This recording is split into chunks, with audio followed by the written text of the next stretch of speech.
శ్రీమాత్రే నమః. కౌన్ బనేగా కరోడ్పతి ఆ ఎపిసోడ్ చూసే ఉంటారు కదా. ఆ చిన్న పిల్లాడి వీడియో బాగా వైరల్ అవుతుంది. ముందుగా మనం ఒక రెండు విషయాలు తెలుసుకుందాం. మన పురాణ పాత్రలు, ఒకటి ఏకలవ్యుడు, రెండు ప్రహ్లాదుడు. వీళ్ళిద్దరి మధ్య వ్యత్యాసం ఒక్కసారి చూడండి. ఏకలవ్యుడు అద్భుతమైన విద్యని సాధించాడు, సంపాదించుకున్నాడు.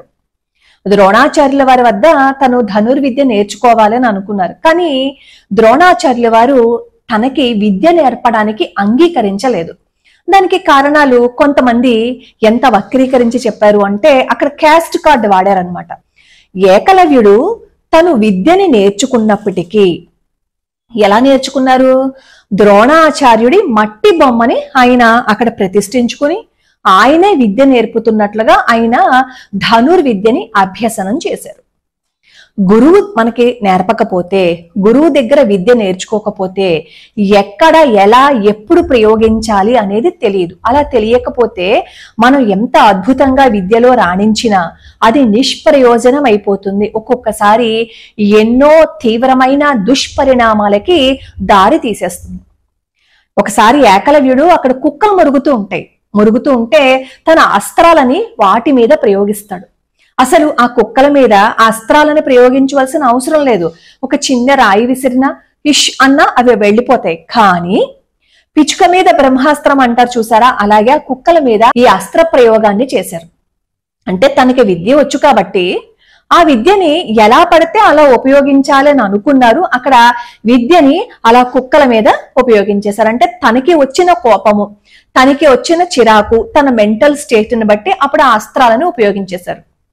మరి అలాంటి వ్యక్తికి ధనుర్విద్యని నేర్పించి ఇంకా ఎక్కువగా ముందుకు తీసుకువెళ్తే ఎటువంటి తీవ్ర పరిణామాలు చోటు చేసుకుంటాయి అనే ద్రోణాచార్యుల వారు ఆయనకి విద్యని నేర్పించలేదు. ప్రతిదానికి ఒక కారణం ఉంటుంది కదా. కానీ దీన్ని కూడా తీసుకొచ్చి ఈ కులం కార్డు వేసి పడేశారు. మనం ఏకలవ్యుడి గురించి ఎపిసోడ్ చేసుకున్నాం, మన ఛానల్లో ఉంటుంది, ఒకసారి చూడండి. అంటే విద్య మన దగ్గర ఉన్నా దానికి తగ్గ వినయము ఉండాలి, ఎప్పుడు ఎలా ఎక్కడ ప్రయోగించాలి అనే విషయం కూడా మనకి తెలిసి ఉండాలన్నమాట. ఇదే ప్రహ్లాదుడిని తీసుకోండి. ప్రహ్లాదుడు కూడా చాలా చిన్న పిల్లవాడు. తండ్రి ఎన్నో కష్టాలు పెట్టేశాడు ప్రహ్లాదుడిని, ఎన్నో బాధలకి గురి చేశాడు. కానీ ఆ వయసులో, ఆ చిన్న వయసులో ఎంత పరిణితితో ఆలోచించాడు ప్రహ్లాదుడు. అన్ని బాధలు పెడుతూ ఉండగా, అన్ని ఈ కష్టాలకి నష్టాలకి గురి చేసిన ప్రహ్లాదుడు నోటిలో నుంచి ఒక్క చెడు మాట కూడా తన తండ్రిని మీద రాలేదు. తన తండ్రిని గౌరవించాడు, గురువులని గౌరవించాడు, అలాగే భగవంతుణ్ణి కూడా అపారంగా నమ్మాడు, నమ్మకాన్ని పెంచుకున్నాడు. తనకు వచ్చిన బాధలు కష్టాలు అన్నింటి నుంచి భగవంతుడే బయట పడేస్తాడని చెప్పి భగవంతుడి పాదాలు పట్టుకున్నాడు ప్రహ్లాదుడు. ఈ రెండింటికి వ్యత్యాసం చూడండి. చిన్నప్పటి నుంచి అంటే గర్భంలో ఉన్న దగ్గర నుంచి ప్రహ్లాదుడు ఆధ్యాత్మికంగా అన్నింటినీ నేర్చుకున్నాడు. ఎలా ఉండాలి, ఎలా ఉండకూడదు, వీటన్నింటినీ నేర్చుకోవటం వల్ల ప్రహ్లాదుడి యొక్క మానసిక స్థితి ఎలా ఉంది. ఏకలవ్యుడు తను విద్యని మాత్రమే నేర్చుకున్నాడు, మిగతావి ఏమీ నేర్చుకోకలేకపోవటం వల్ల అతని యొక్క మానసిక స్థితి అలా ఉంది. ఇప్పుడు ఇదంతా నేను ఎందుకు చెప్తున్నాను అంటే, కౌన్ బనేగా కరోడ్పతి లో ఇషిత్ భట్ ఈ అమితాబ్ బచ్చన్ గారు క్వశ్చన్స్ వేస్తుంటే అతడు చెప్పిన ఆ ప్రశ్నలకి ఆ సమాధానాలు చెప్పిన తీరు అది చూసి కొంచెం చూసిన వాళ్ళకి ఏమనిపించింది అంటే, ఓవర్ యాక్షన్ అని కొంతమందికి అనిపించింది, ఓవర్ కాన్ఫిడెన్స్ అని కొంతమందికి అనిపించింది, అద్భుతంగా చెప్తున్నాడు అని కొంతమందికి అనిపించింది. అసలు విషయానికి వస్తే ఆ క్వశ్చన్స్ అడుగుతున్నప్పుడు అతను చెప్పిన సమాధానం కూడా లాక్ చేసేయండి, పర్వాలేదు, మీరు ఇంక ముందేం చెప్పవలసిన అవసరం లేదు, అవన్నీ నాకు తెలుసు, నేను కాన్ఫిడెంట్ గా చెప్తున్నాను అంటూ అసలు ఏమాత్రము మర్యాద ఇవ్వకుండా, అంటే ఒక సభకి గాని ఒక పెద్దవాళ్ళతో గాని మనం మాట్లాడుతున్నప్పుడు ఎలా ప్రవర్తించాలి అనేది ఆ అబ్బాయికి తెలియకపోవటం వల్ల అక్కడికి వచ్చి ఎలా మాట్లాడాలి, ఏ విధంగా ప్రవర్తించాలి అనేది తెలియకపోవటం వల్ల అతను ఇష్టం వచ్చినట్లు సమాధానం చెప్పాడు.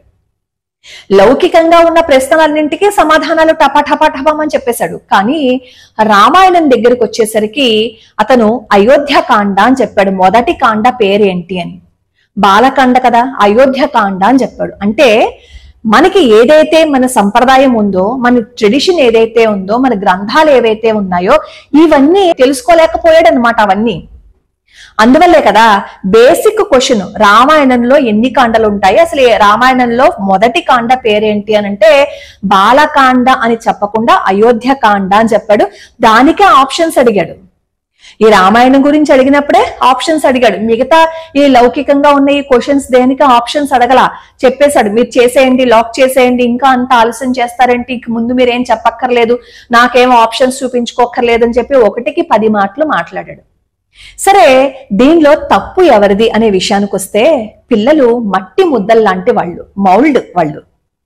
నువ్వు ఏ అచ్చులో వేస్తే అదే రూపాన్ని సంతరించుకుంటారు వాళ్ళు. చిన్నప్పటి నుంచి మనం పిల్లలకి ఏ విధంగా అయితే వాళ్ళని మౌల్డ్ చేసుకుంటామో అదే విధంగా పిల్లలు తయారవుతారు. ప్రహ్లాదుడు ఎలా తయారయ్యాడు? చిన్నప్పటి నుంచి కడుపులో నుంచి ఉండగానే మన గ్రంథాలన్నింటినీ ఔపోసన పట్టేశారు, ఆ ధర్మాలన్నింటినీ ఔపోసన పట్టేశారు. కడుపులో ఉండగా నారద మహర్షి చెప్పారు కదా, అవన్నీ విన్నారు కాబట్టే సంస్కారవంతంగా తయారయ్యాడు ఈ ప్రహ్లాదుడు. మనం మన పిల్లలకి లౌకికమైన విద్యను నేర్పించటంతో పాటుగా ఎక్కడికైనా వెళ్ళినప్పుడు ఎలా ఉండాలి, ఎలా ప్రవర్తించాలి, ఎలా మాట్లాడాలి, ఇవన్నీ మనం చెప్పాలి. సహజంగా తల్లిదండ్రులు ఏం చేస్తారు అంటే చిన్నప్పుడు పిల్లలు కాస్త హుషారుగా ఉంటే మా అబ్బాయి చాలా యాక్టివ్ అండి, హైపర్ యాక్టివ్ అండి అంటారు. చిన్నప్పటి నుంచే ఎవరితో అయినా మాట్లాడుతున్నప్పుడు సరిగ్గా మాట్లాడలేదనుకోండి, అక్కడ మనం ఖండించినట్లయితే, అక్కడే మనం వాళ్ళకి బ్రేక్ వేసినట్లయితే ఇలాంటివి చోటు చేసుకోవు.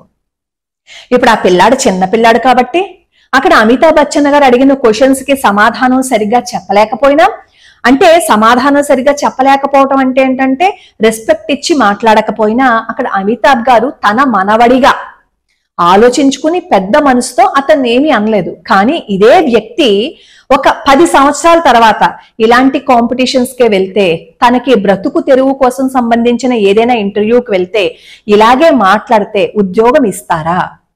ఇవ్వరు కదా.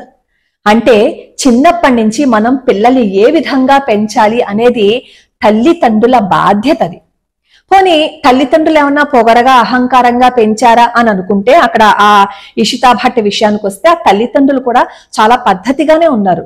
వాళ్ళు కూడా ఏదో రెక్లెస్ గా ఉండడం గాని, మేమే మా అబ్బాయి ఇంత బాగా చెప్తున్నాడు కాబట్టి అని గర్వం గాని వాళ్ళ ముఖాలలో లేదు. ఆ అబ్బాయి అయోధ్యకాండ అని చెప్పంగానే వాళ్ళు కూడా చాలా బాధపడ్డారు. బాలకాండ అన్నారు ఆ తండ్రి. ఒక సభకి తీసుకొచ్చేటప్పుడు సభా మర్యాద మనం నేర్పించాలి పిల్లలకి. అంటే పెద్దవాళ్ళతో ఎలా మాట్లాడాలి, తన వయసుతో ఉన్న వాళ్ళతో ఎలా మాట్లాడాలి, చిన్న పిల్లలతో ఎలా మాట్లాడాలి, ఎక్కడ వెళ్ళినప్పుడు ఎలా మాట్లాడాలి అనేది తెలియాలి. అంటే మనం మన పిల్లలకి మన గ్రంథాల గురించి చెప్పాలి.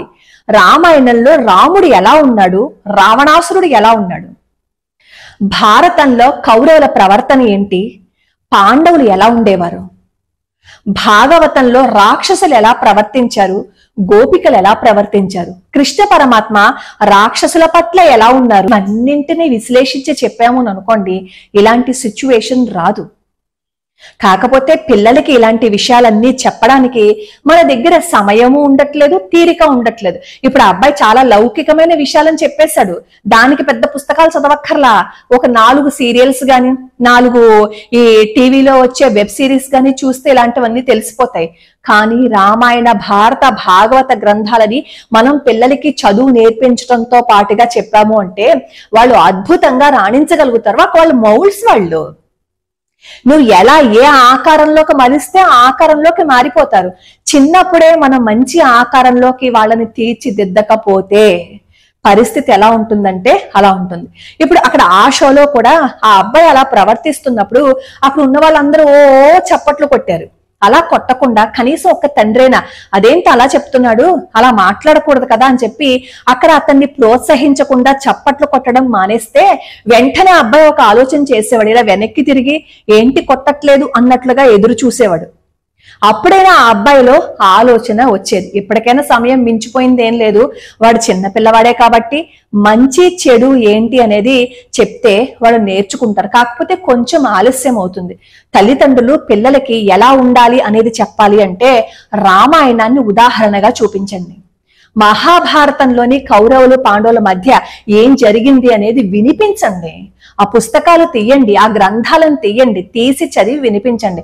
ఎంతసేపు మార్కులు సంపాదించే యంత్రాలుగా కాకుండా వాళ్ళని మన సంప్రదాయాలకి, మన ఆచారాలకి, వాళ్ళకి అనుగుణంగా పిల్లల్ని గనక తయారు చేస్తే వాళ్ళు అద్భుతంగా తయారవుతారు. ప్రహ్లాదుడిలాగా.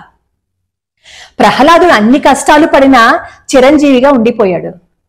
ఏకలవ్యుడికి కూడా అంత జ్ఞానం ఉంది, కానీ ఏమైంది చివరికి ఏకలవ్యుడి పరిస్థితి? చెప్పండి. కథలని ఉదాహరణగా తీసుకుని ఆ వాటిల్లో ఉన్న నీతిని మనం పిల్లలకి చెప్పకపోతే వాళ్ళు ఎలా తయారవుతారు అనేది మన ఊహకి అందని విషయం.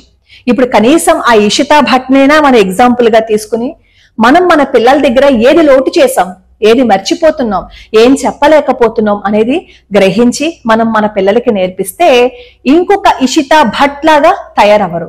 ఆ ఇషితా భట్ నేనేం తప్పు పట్టట్లేదు, ఆ ఇషిత్ భట్ నేనేం తప్పు పట్టట్లేదు. ఎందుకంటే చిన్నవాడు, వాడు పెరిగిన వాతావరణం అలాగా, ఆ చుట్టూ ఉన్న పరిస్థితులు అలాగా వాడిని అలా తయారు చేసాయి. మనం మన పిల్లల్ని అలా తయారవకుండా అద్భుతంగా తీర్చిదిద్దుదాం. ఆ ఇషిత్ భట్ కూడా చక్కగా మంచివాడిగా తయారవుతాడు. ఎందుకంటే ఇక్కడ ఎదురు దెబ్బ కూడా తగిలింది. ఆ ఎదురు దెబ్బ తగలడం వల్ల వాళ్ళ తల్లిదండ్రులు కూడా ఈ ఇషిత్ భట్కి చక్కటి సంస్కారాన్ని నేర్పిస్తారు. అలా నేర్పించాలని, అంతటి అమోఘమైన తెలివితేటలున్న ఆ ఇషిత్ భట్ ఇంకా అద్భుతంగా రాణించాలని, అన్నింటినీ నేర్చుకుని ఇంకొకరికి రోల్ మోడల్ గా ఉండాలని నేను భగవంతుణ్ణి ప్రార్థిస్తున్నాను. లోకా సమస్తా సుఖినో భవంతు, సర్వే జనా సుఖినో భవంతు.